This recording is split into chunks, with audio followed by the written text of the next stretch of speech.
John Silence Radio presenta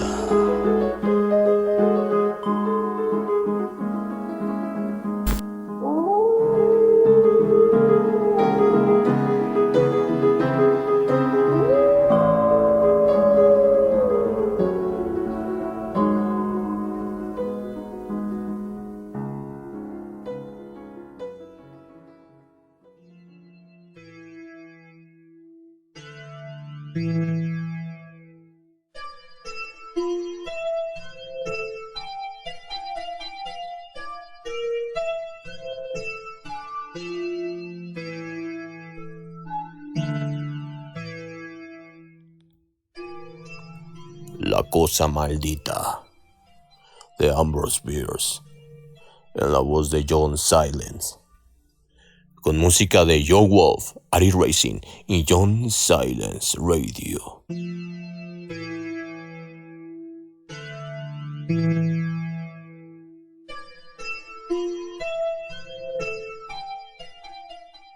Capítulo 1. No siempre se come lo que está sobre la mesa. A la luz de una vela de cebo, en un extremo de la rústica mesa, un hombre leía un libro. Era un viejo libro de cuentas muy usado y, al parecer, su escritura no era demasiado legible porque, a veces, el hombre acercaba el libro a la vela para ver mejor. En esos momentos, la mitad de la habitación quedaba en sombra y solo era posible entrever unos rostros borrosos, los de los 8 hombres que estaban con el lector.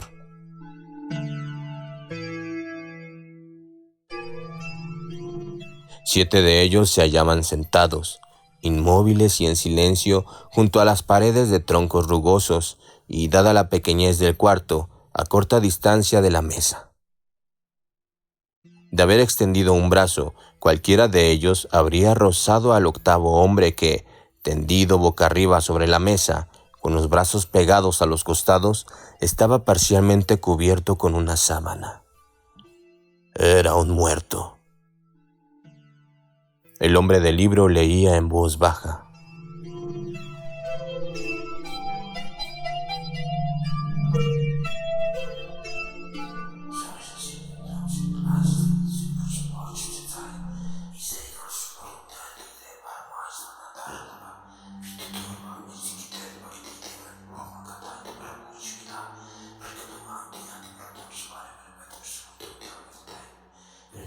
Excepto el cadáver, todos parecían esperar que algo sucediera. Una serie de extraños ruidos de desolación nocturna penetraba por la abertura que hacía de ventana.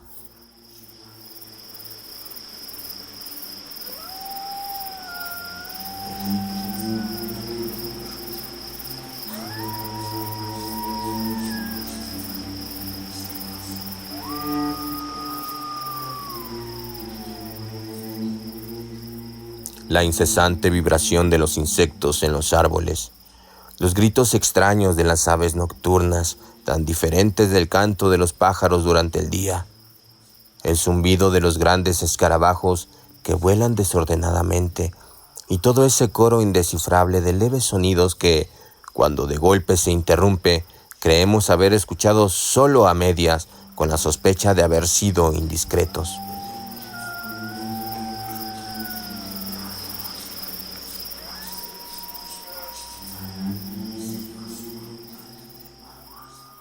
Pero nada de esto era advertido en aquella reunión. Sus miembros, según se apreciaba en sus rostros hoscos con aquella débil luz, no parecían muy partidarios de fijar la atención en cosas superfluas.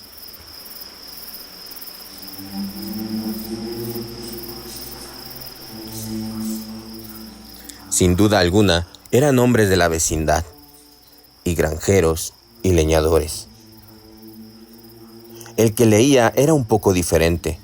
Tenía algo de hombre de mundo, sagaz, aunque su indumentaria revelaba una cierta relación con los demás. Su ropa apenas habría resultado aceptable en San Francisco. Su calzado no era el típico de la ciudad y el sombrero que había en el suelo a su lado Era el único que no lo llevaba puesto. No podía ser considerado un adorno personal sin perder todo sentido. Tenía un semblante agradable, aunque mostraba una cierta severidad aceptada y cuidada en función de su cargo. Era el juez, y como tal, se hallaba en posesión del libro que había sido encontrado entre los efectos personales del muerto, en la misma cabaña en que se desarrollaba la investigación.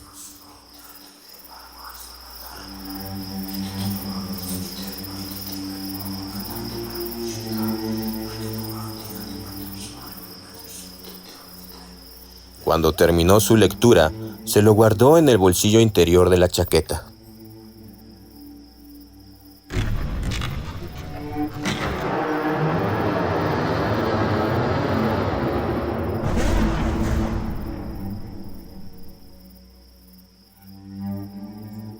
En ese momento, la puerta se abrió y entró un joven. Se notaba claramente que no había nacido ni se había educado en la montaña. Iba vestido como la gente de la ciudad. Su ropa, sin embargo, estaba llena de polvo, ya que había galopado mucho para asistir a aquella reunión. Solamente el juez le hizo un breve saludo. Lo esperábamos.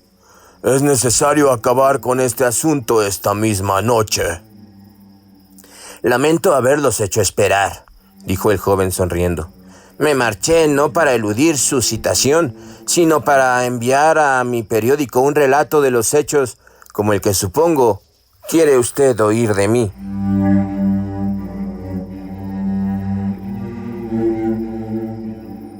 El juez sonrió. Ese relato tal vez difiera del que va a hacernos aquí bajo juramento. Como usted guste, replicó el joven enrojeciendo con vehemencia. Aquí tengo una copia de la información que envié a mi periódico. No se trata de una crónica que resultaría increíble, sino de una especie de cuento. Quisiera que formara parte del testimonio. Pero usted dice que es algo increíble. Eso es asunto suyo, señor juez.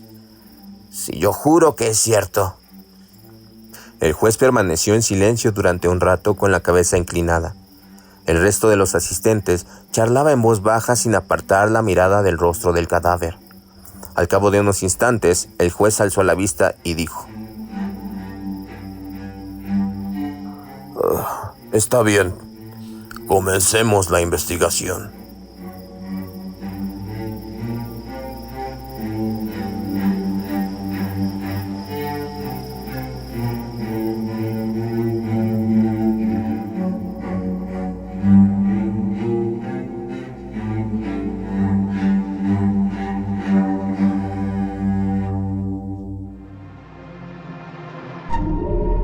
John Silence Radio.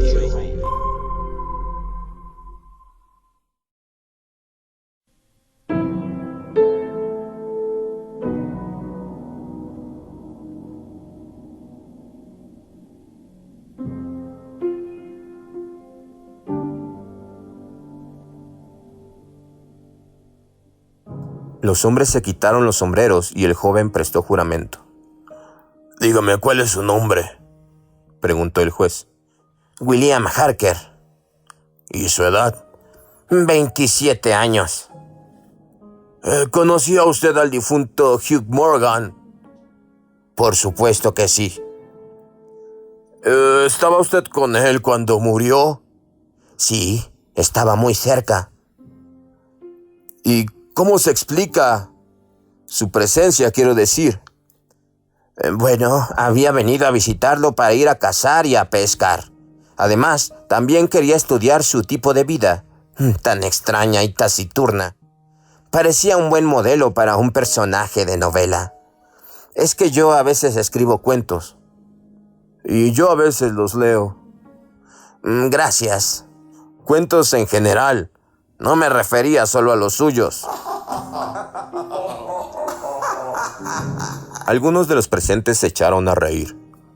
En un ambiente sombrío, el humor se aprecia mejor. Los soldados ríen con facilidad en los intervalos de la batalla y un chiste en la capilla mortuoria, sorprendentemente, suele hacernos reír. Bueno, cuéntenos las circunstancias de la muerte de este hombre, dijo el juez. Puede utilizar todas las notas o apuntes que desee. Está bien. El joven comprendió, sacó un manuscrito del bolsillo de su chaqueta y tras acercarlo a la vela, pasó las páginas hasta encontrar el pasaje que buscaba. Entonces, comenzó a leer.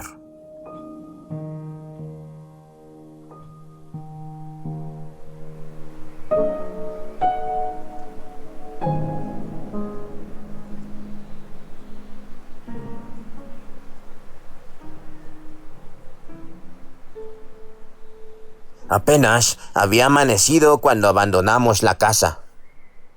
Íbamos en busca de codornices, cada uno con su escopeta, y nos acompañaba un perro. Morgan dijo que la mejor zona estaba detrás de un cerro que señaló, y que cruzamos por un sendero rodeado de arbustos. Al otro lado el terreno era bastante llano y cubierto de avena silvestre.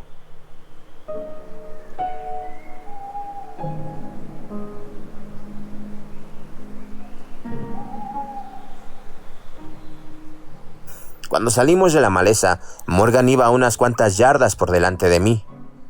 Y de repente oímos muy cerca, a nuestra derecha y también enfrente, el ruido de un animal que se revolvía con violencia entre las matas.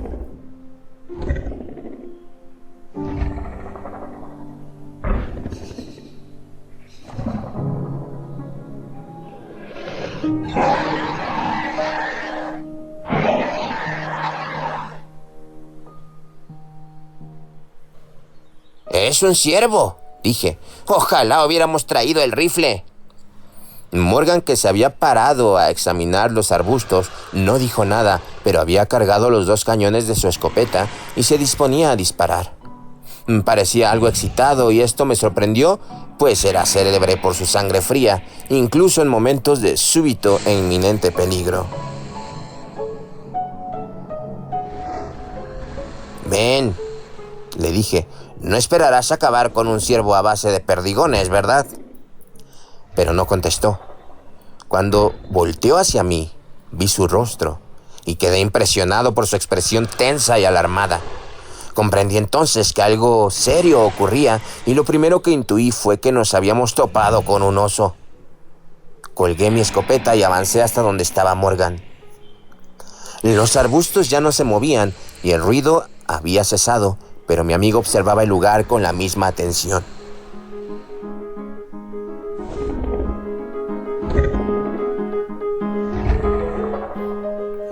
«¿Pero qué pasa? ¿Qué diablo sucede?», le pregunté. «Es esa cosa maldita», contestó sin volverse.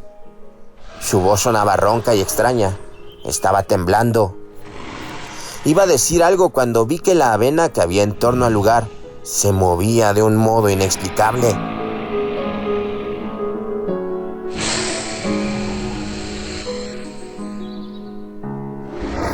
No sé cómo describirlo. Era como si empujada por una ráfaga de viento, no solo se cimbrara, sino que se tronchaba y no volvía a enderezarse, y aquel movimiento se acercaba lentamente hacia nosotros.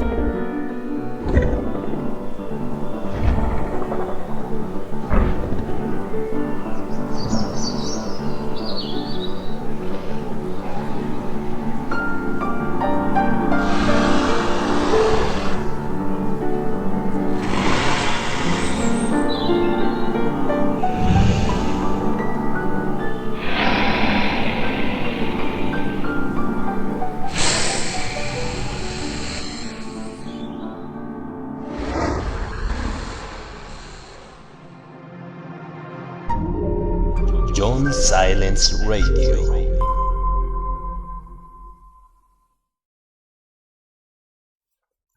Aunque no recuerdo haber pasado miedo, nada antes me había afectado de un modo tan extraño como aquel fenómeno insólito e inenarrable.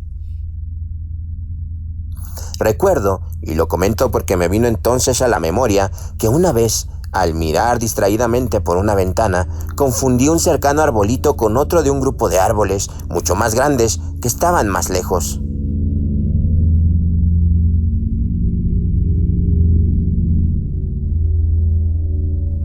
Parecía del mismo tamaño que estos, pero al estar más clara y marcadamente definido en sus detalles, no armonizaba con el resto. Fue un simple error de perspectiva, pero me sobresaltó e incluso llegó a aterrorizarme. Confiamos tanto en el buen funcionamiento de las leyes naturales que su suspensión aparente nos parece una amenaza para nuestra seguridad, un aviso de alguna calamidad inconcebible. Del mismo modo, aquel movimiento de la maleza, al parecer sin causa, y su aproximación lenta e inexorable, resultaban verdaderamente inquietantes.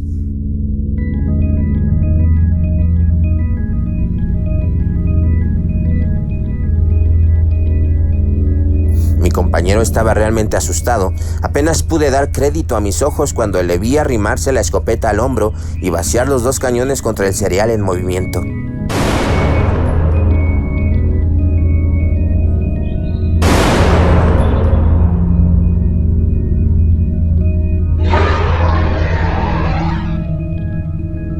Antes de que el humo de la descarga hubiera desaparecido, oí un grito feroz, un alarido como el de una bestia salvaje, y vi que Morgan tiraba su escopeta y a todo correr desaparecía del lugar.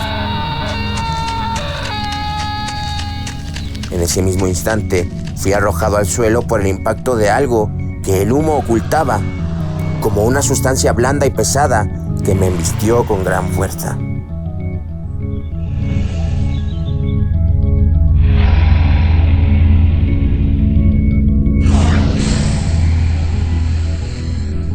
Cuando me puse de pie y recuperé mi escopeta que me había sido arrebatada de las manos, oí a Morgan gritar como si agonizara. A sus gritos se unían aullidos feroces como cuando 2 perros luchan entre sí. Y yo, completamente aterrorizado, me incorporé con gran dificultad y dirigí la vista hacia el lugar por el que mi amigo había desaparecido. ¡Ay, que Dios me libre de otro espectáculo como aquel! Morgan estaba a unas 30 yardas. Tenía una rodilla en tierra, la cabeza con su largo cabello revuelto, descoyuntada espantosamente hacia atrás, y era presa de unas convulsiones que zarandeaban todo su cuerpo.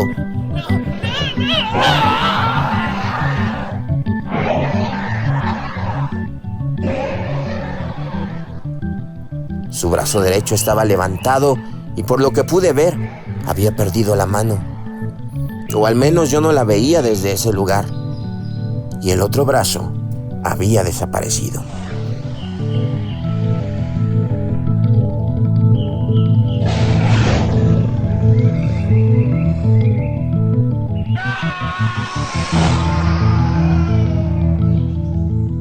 A veces, tal como ahora recuerdo aquella escena extraordinaria, no podía distinguir más que una parte de su cuerpo. Era como si hubiera sido parcialmente borrado.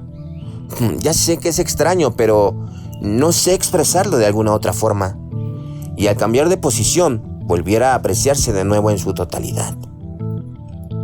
Debió de ocurrir todo en unos pocos segundos, durante los cuales Morgan adoptó todas las posturas posibles del obstinado luchador, que es derrotado por un peso y una fuerza superior.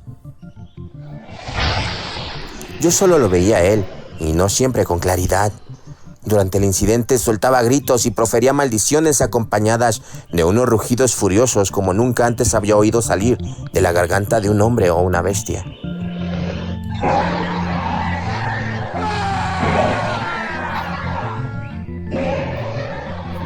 Permanecí en pie por un momento sin saber qué hacer, hasta que decidí tirar la escopeta y correr en ayuda de mi amigo.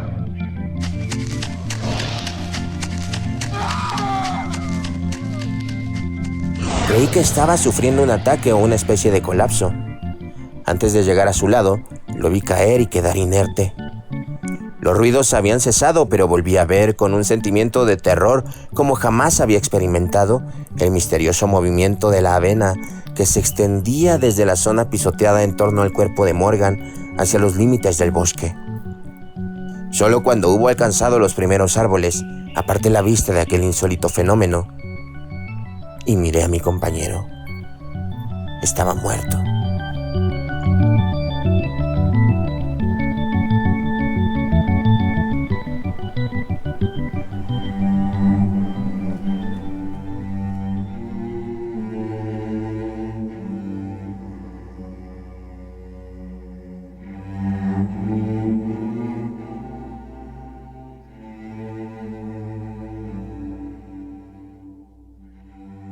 Capítulo 3. Un hombre desnudo puede estar hecho jirones.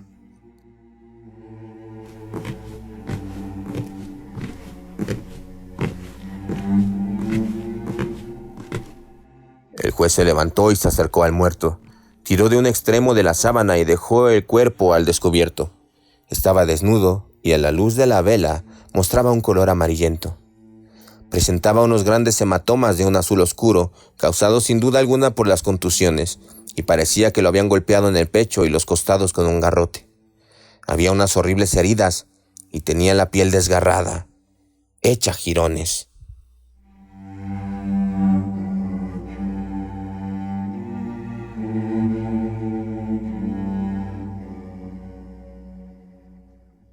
El juez llegó hasta el extremo de la mesa y desató el nudo que sujetaba un pañuelo de seda por debajo de la barbilla hasta la parte superior de la cabeza. Al retirarla vimos lo que tenía en la garganta. Los miembros del jurado, que se habían levantado para ver mejor, lamentaron su curiosidad y volvieron la cabeza.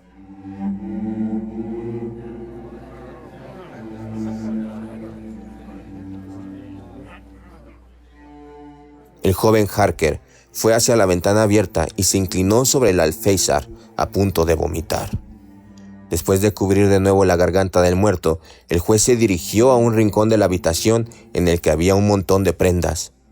Empezó a coger una por una y a examinarlas mientras las sostenía en alto.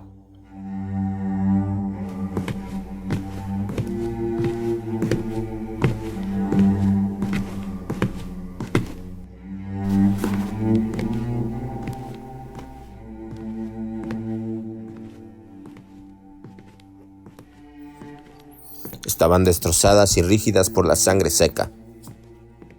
El resto de los presentes prefirió no hacer un examen más exhaustivo. A decir verdad, ya habían visto este tipo de cosas antes. Lo único que les resultaba nuevo era el testimonio de Harker. Señores, dijo el juez, estas son todas las pruebas que tenemos. Ya saben su cometido. Si no tienen nada que preguntar, pueden salir a deliberar.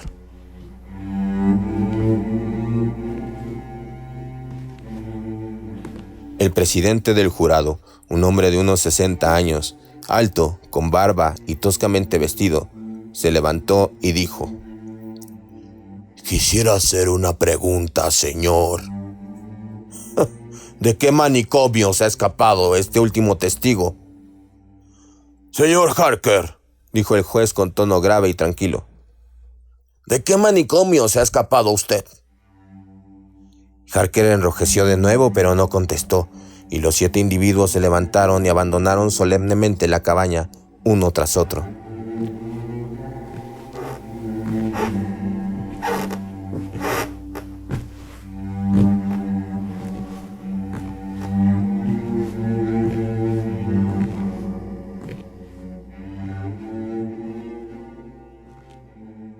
Si ha terminado ya de insultarme, señor, dijo Harker tan pronto como se quedó a solas con el juez. Supongo que puedo marcharme, ¿no es así? En efecto, puede irse, Harker.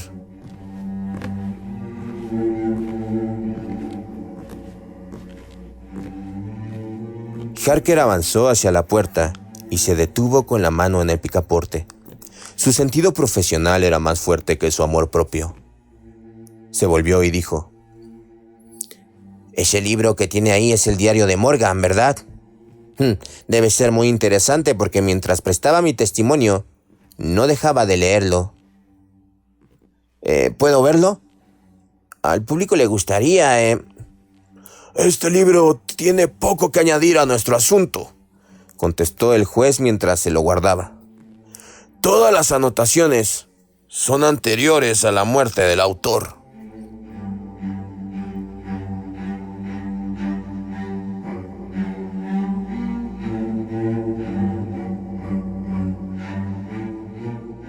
Al salir Harker, el jurado volvió a entrar y permaneció en pie en torno a la mesa en la que el cadáver, cubierto de nuevo, se perfilaba claramente bajo la sábana. El presidente se sentó cerca de la vela, sacó del bolsillo lápiz y papel y redactó laboriosamente el siguiente veredicto, que fue firmado con más o menos esfuerzo por el resto.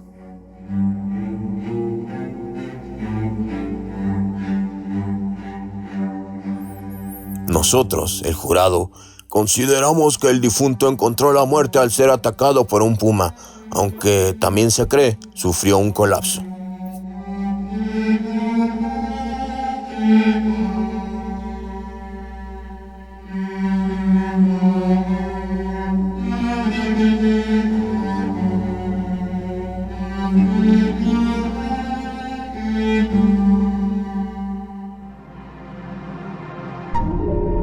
John Silence Radio.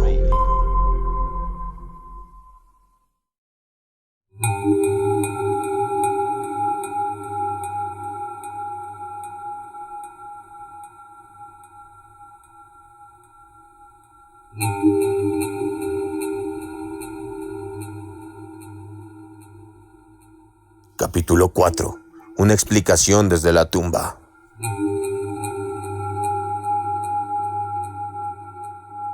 En el diario del difunto Hugh Morgan hay ciertos apuntes interesantes que pueden tener valor científico.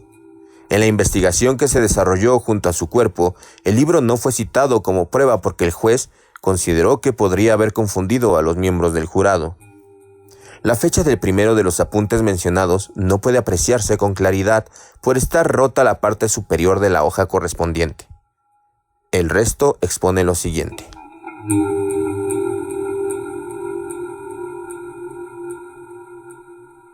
Corría describiendo un semicírculo con la cabeza vuelta hacia el centro y de pronto se detenía y ladraba furiosamente. Al final echó a correr hacia el bosque a gran velocidad. En un principio pensé que se había vuelto loco, pero al volver a casa no encontré otro cambio en su conducta que no fuera el lógico miedo al castigo. ¿Puede un perro ver con la nariz? ¿Y es que los olores impresionan algún centro cerebral con imágenes de las cosas que lo producen? 2 de septiembre. Anoche, mientras miraba las estrellas en lo alto del cerco que hay al este de la casa, vi cómo desaparecían sucesivamente de izquierda a derecha.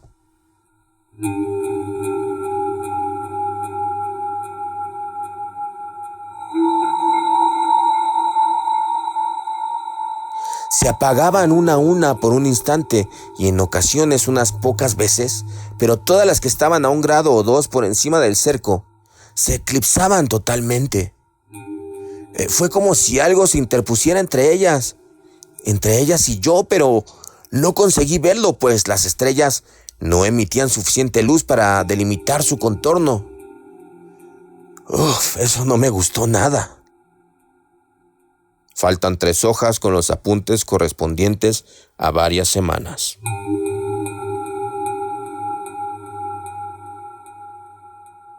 ...27 de septiembre. He estado aquí de nuevo. Todos los días encuentro pruebas de su presencia. Me he pasado la noche otra vez vigilando en el mismo puesto con la escopeta cargada. Por la mañana, sus huellas aún frescas estaban allí, como siempre. Podría jurar que no me quedé dormido ni un momento. En realidad, casi no puedo dormir. Esta situación es terrible, es insoportable. Si todas estas asombrosas experiencias son reales, voy a perder la razón. Y si son pura imaginación, pues entonces creo que ya la perdí.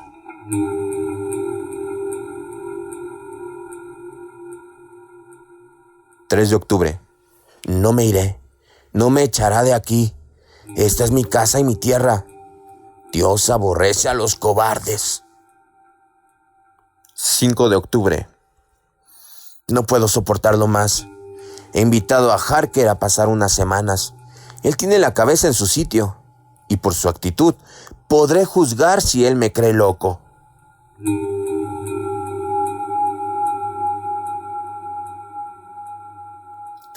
7 de octubre. Ya encontré la solución al misterio. Anoche la descubrí de repente, como por revelación. ¡Qué simple! Era horriblemente simple. Hay sonidos que no podemos oír.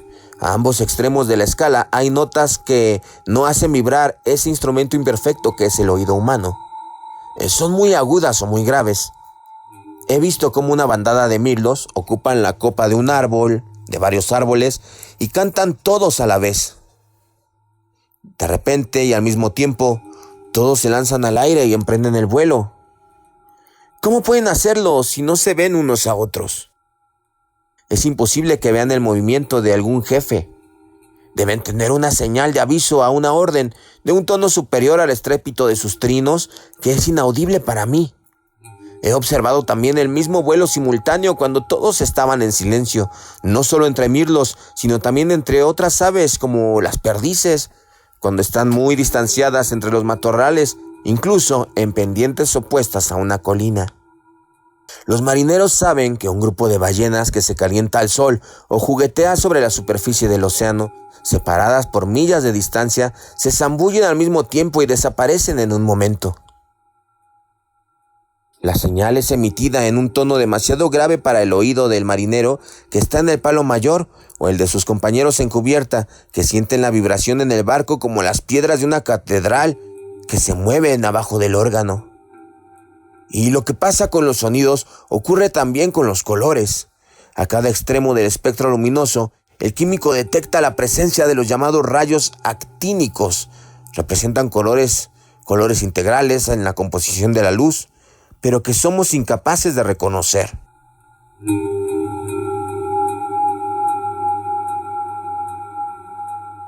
El ojo humano también es un instrumento imperfecto y su alcance llega solo a unas pocas octavas de la verdadera escala cromática. No estoy loco. Lo que ocurre es que hay colores que no podemos ver. Y Dios me ampare. La cosa maldita es de uno de esos colores.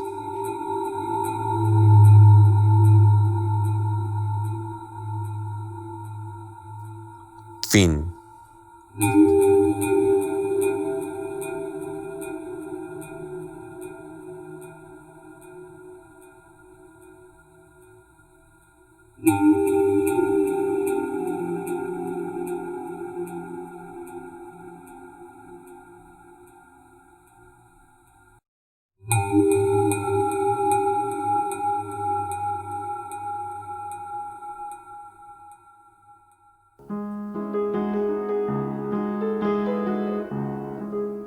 John Silence Radio.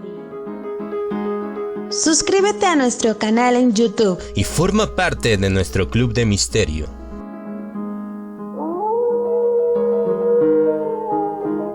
Disfruta de audiolibros completamente ambientados y de la magazine semanal con gran variedad de temas interesantes para ti.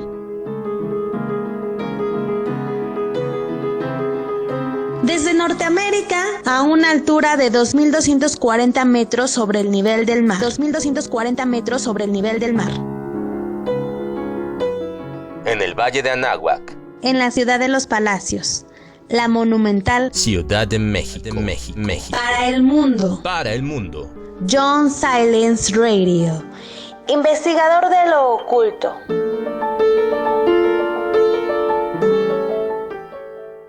Sigue escuchándonos.